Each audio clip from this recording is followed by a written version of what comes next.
बोलिए गणपति महादेव की जय हो। आज है तिलकुटा चौथ यानी कि संकट चौथ व्रत की आप सभी महिलाओं को हार्दिक शुभकामनाएं।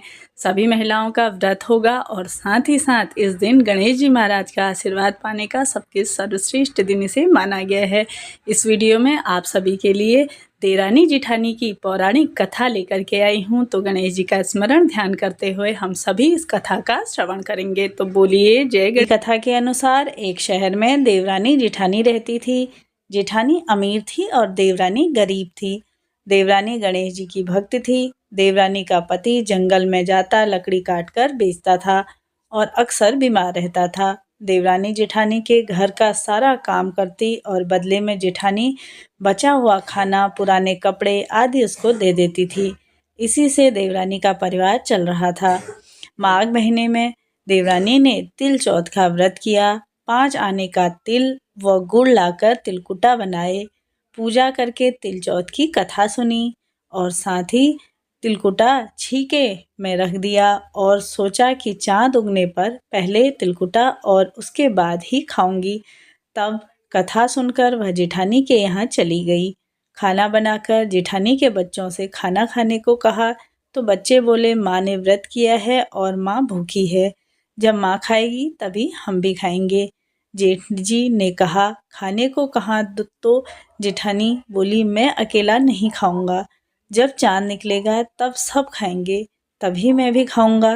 जेठानी ने उसे कहा कि आज तो किसी ने भी अभी तक खाना नहीं खाया, तुम्हें कैसे दे दूं?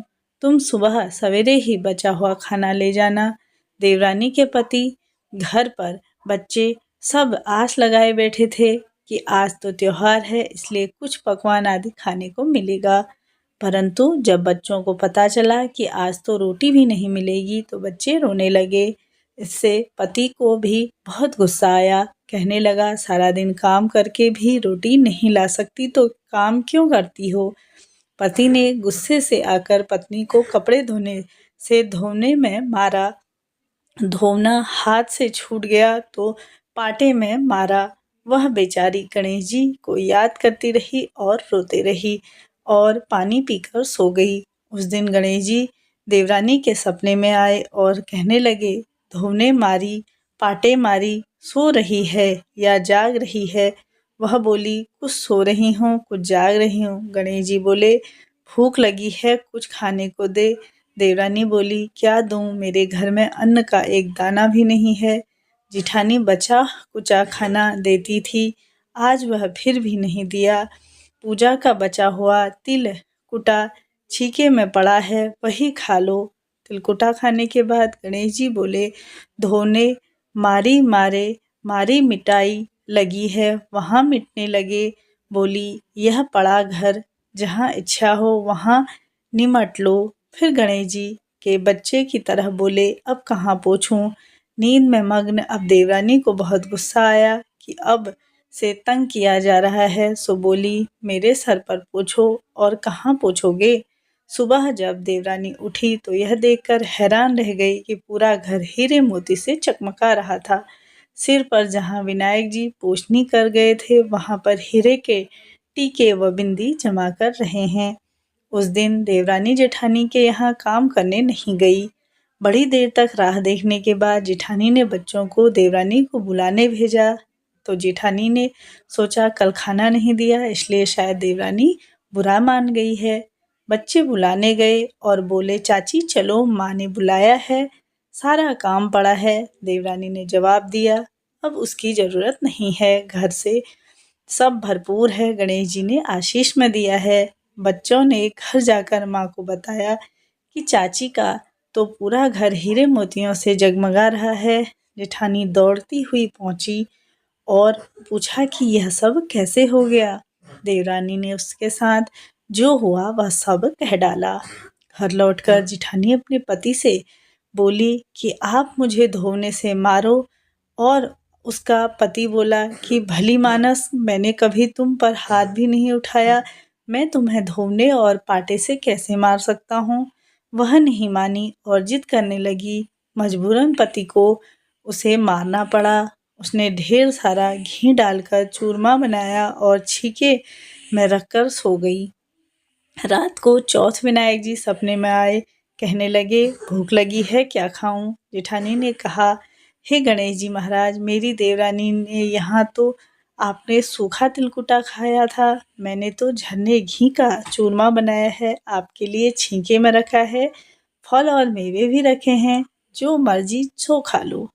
बालस्वरूप गणेश जी बोले, अब निपटे कहाँ?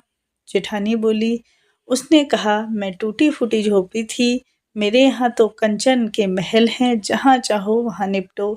फिर गणेश जी ने पूछा, अब पोंछूं कहाँ? जेठानी बोली, मेरे ललाट पर बड़ी सी बिंदी है, उस पर पोंछ लो। धन की भूखी जेठानी बहुत जल्दी सुबह उठ गई। सोचा घर में हीरे जवाहरात से भर चुका होगा, पर देखा तो पूरे घर में गंदगी फैली हुई थी। तेज बदबू आ रही थी, उसके सिर पर भी बहुत सी गंदगी लगी थी। इससे कहा कि गणेश जी महाराज, यह आप क्या कर गए? उससे रूठे और देवरानी पर टूटे जेठानी ने घर और की बहुत सफाई करने की कोशिश की, परंतु गंदगी और ज़्यादा फैल गई। जेठानी के पति को मालूम चला तो वे भी बहुत गुस्सा हुए और बोले, तेरे पास इतना सब कुछ धन था, फिर भी तेरा मन नहीं भरा। परेशान होकर चौथ के विनायक जी गणेश जी ने मदद की विनती करने पर बोले, मुझसे बड़ी भूल हुई महाराज, मुझे क्षमा कर दीजिए। विनायक जी ने कहा, देवरानी से जलन के कारण जो तूने किया है, उसी का फल तुझे मिला है। अब तू अपने धन में से आधा उसे देगी, तभी यह सब साफ होगा। उसने आधा धन तो बांट दिया, किंतु मोहरों की एक हांडी चूल्हे के नीचे गाड़ रखी थी, जिससे सोचा किसी को पता नहीं चलेगा, और उसने उस धन को नहीं बांटा। जेठानी ने गणेश जी से कहा कि हे चौथ विनायक जी, अब तो अपना ये बिखराव समेटो। वे बोले, पहले चूल्हे के नीचे गाड़ी हुई मोहरों की हांडी को निकाल, और साथ ही रखी हुई सुई की भांति भी। इस प्रकार विनायक जी ने छोटी सी सुई का भी बंटवारा करवाया और अपनी माया समेट ली। हे गणेश जी महाराज, जैसे आपने देवरानी पर कृपा करी, वैसे ही सब पर कृपा करना। कहानी कहने वाले, सुनने वाले और हुकारा भरने वाले सभी पर अपनी कृपा हमेशा बरसाए रखना। किंतु सेठानी की जैसी सजा दी है, वैसी सजा तो किसी को मत देना। तो बोलो गणपति गजानन महाराज की जय हो।